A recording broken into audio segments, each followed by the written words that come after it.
The Whispering Banyan. The Arrival. In the heart of rural India, nestled between rolling hills and dense forests, lay the quaint village of Chandpur. The villagers led simple lives, their routines dictated by the rhythms of nature. At the village's edge stood an ancient banyan tree, its sprawling canopy casting long shadows over the ground. The tree's aerial roots hung like spectral tendrils, and its gnarled trunk bore the scars of time. Local legend whispered of spirits dwelling within its depths, and offerings of marigolds and incense were frequently found at its base.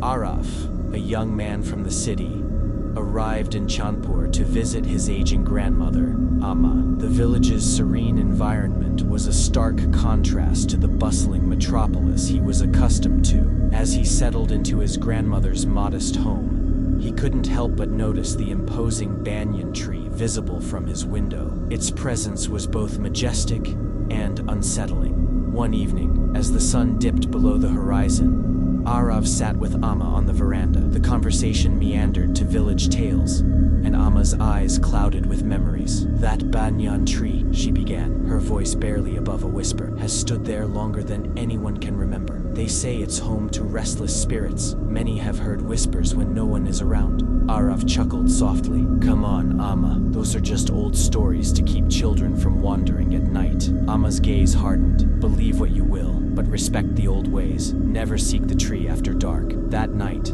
sleep eluded Aarav. The village's nocturnal sounds were foreign to him. As he stared at the ceiling, a faint whispering reached his ears. He sat up, straining to locate the source. The murmurs seemed to emanate from the direction of the banyan tree. Curiosity gnawed at him, but Amma's warning echoed in his mind. He decided to investigate in the morning. The investigation. With the first light of dawn, Aarav approached the banyan tree. The air was thick with the scent of earth and foliage. Circling the massive trunk, he noticed offerings nestled among the roots, fresh flowers, bowls of rice, and smoldering incense sticks. The villagers clearly revered the tree. As he examined the area, a hand clapped his shoulder. He turned to see an elderly man with a weathered face. "You must be Aarav," the man said. "I'm Bhaskar, the village headman." Aarav nodded. "I was curious about this tree. Amma mentioned it's considered haunted." Bhaskar's expression grew serious. "It's not just superstition. Years ago, a young woman named Leela took her own life here after losing her family to illness. Since then, many have reported hearing her cries and whispers, especially at night." Aarav frowned. "Has anyone tried to help her spirit move on?" Bhaskar sighed. "Priests have performed rituals, but the disturbances persist. We believe she has unfinished business." Determined to uncover the truth, Aarav decided to spend a night beneath the banyan tree.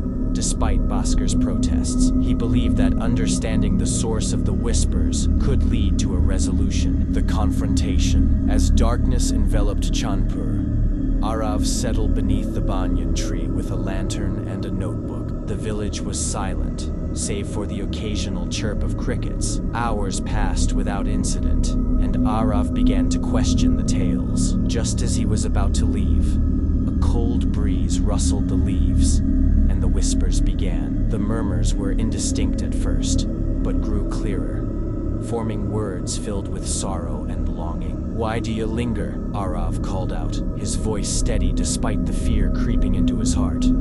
The whispers coalesced into a single voice, trembling and melancholic. "I seek my family. I cannot find peace without them." Aarav's mind raced.